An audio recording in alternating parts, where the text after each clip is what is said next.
परमेश्वर के दैनिक वचन। जब तुम परमेश्वर के विचारों और मानव जाति के प्रति उसके रवैये को समझने में वास्तव में समर्थ होते हो, जब तुम प्रत्येक प्राणी के प्रति परमेश्वर की भावनाओं और चिंता को वास्तव में समझ सकते हो, तब तुम सृजनकर्ता द्वारा सृजित हर एक मनुष्य पर व्यय की गई उसकी लगन और प्रेम को समझने में भी समर्थ हो जाओगे। जब ऐसा होगा, तब तुम परमेश्वर के प्रेम का वर्णन करने के लिए दो शब्दों का उपयोग करोगे। वे कौन से दो शब्द हैं? कुछ लोग कहते हैं निस्वार्थ और कुछ लोग कहते हैं परोपकारी। इन दोनों में से परोपकारी शब्द परमेश्वर के प्रेम की व्याख्या करने के लिए सबसे कम उपयुक्त है। इस शब्द का उपयोग लोग किसी ऐसे व्यक्ति का वर्णन करने के लिए करते हैं जो उदारमना या व्यापक सोच वाला हो। मैं इस शब्द से घृणा करता हूं, क्योंकि ये यूं ही विवेकहीनता से बिना सिद्धांतों की परवाह किए दान देने को संदर्भित करता है। ये एक अत्यधिक भावुकतापूर्ण झुकाव है जो मूर्ख और भ्रमित लोगों के लिए आम है। जब इस शब्द का उपयोग परमेश्वर के प्रेम का वर्णन करने के लिए किया जाता है, तो इसमें अपरिहार्य रूप से ईश निंदा का संकेतार्थ होता है। मेरे पास यहां दो शब्द हैं जो अधिक उचित रूप से परमेश्वर के प्रेम का वर्णन करते हैं। वे दो शब्द कौन से हैं? पहला शब्द है विशाल। क्या यह शब्द बहुत उद्बोधक नहीं है? दूसरा शब्द है अनंत। इन दोनों शब्दों के पीछे वास्तविक अर्थ है, जिसका मैं परमेश्वर के प्रेम का वर्णन करने के लिए उपयोग करता हूं।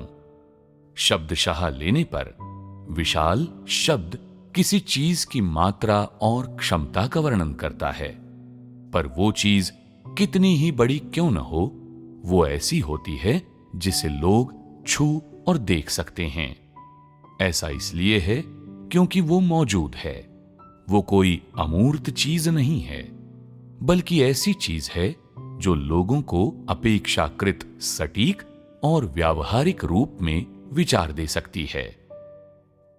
चाहे तुम इसे द्विआयामी दृष्टिकोण से देखो या त्रिआयामी दृष्टिकोण से, तुम्हें इसकी मौजूदगी की कल्पना करने की आवश्यकता नहीं है, क्योंकि ये एक ऐसी चीज है जो वास्तव में मौजूद है।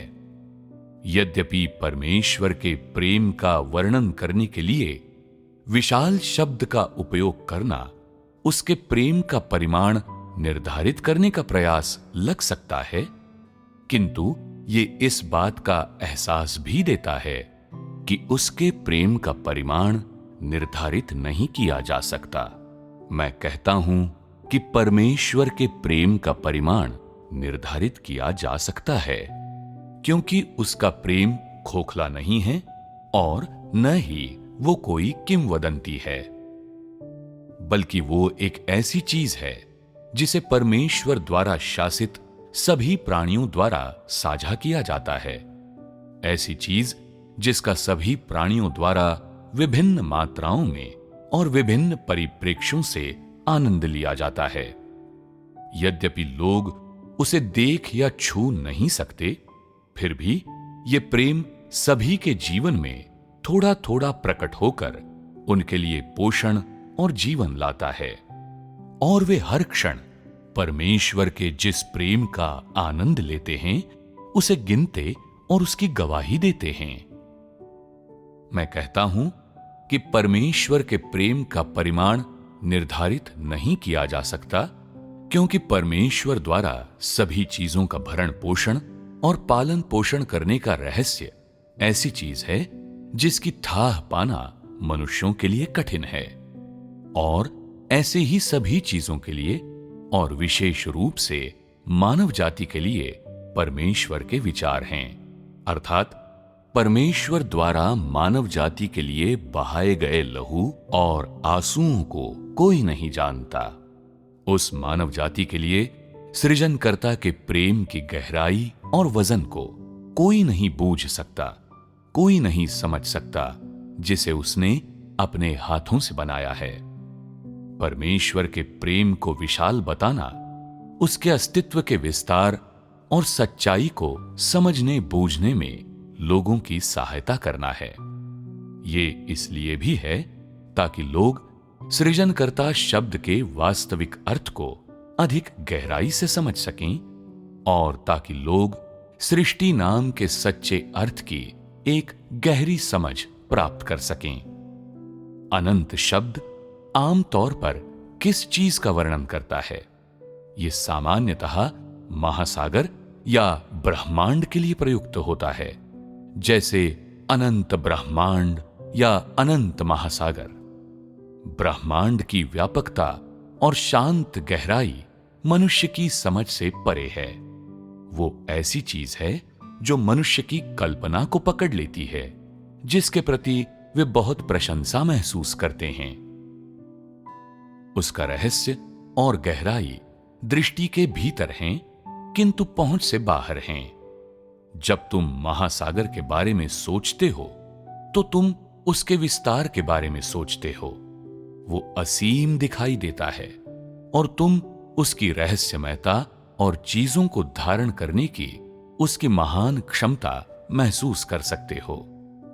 इसीलिए मैंने परमेश्वर के प्रेम का वर्णन करने के लिए अनंत शब्द का उपयोग किया है, ताकि लोगों को यह महसूस करने में मदद मिल सके कि उसके प्रेम की अगाध सुंदरता महसूस करना कितना बहुमूल्य है और कि परमेश्वर के प्रेम की ताकत अनंत और व्यापक है।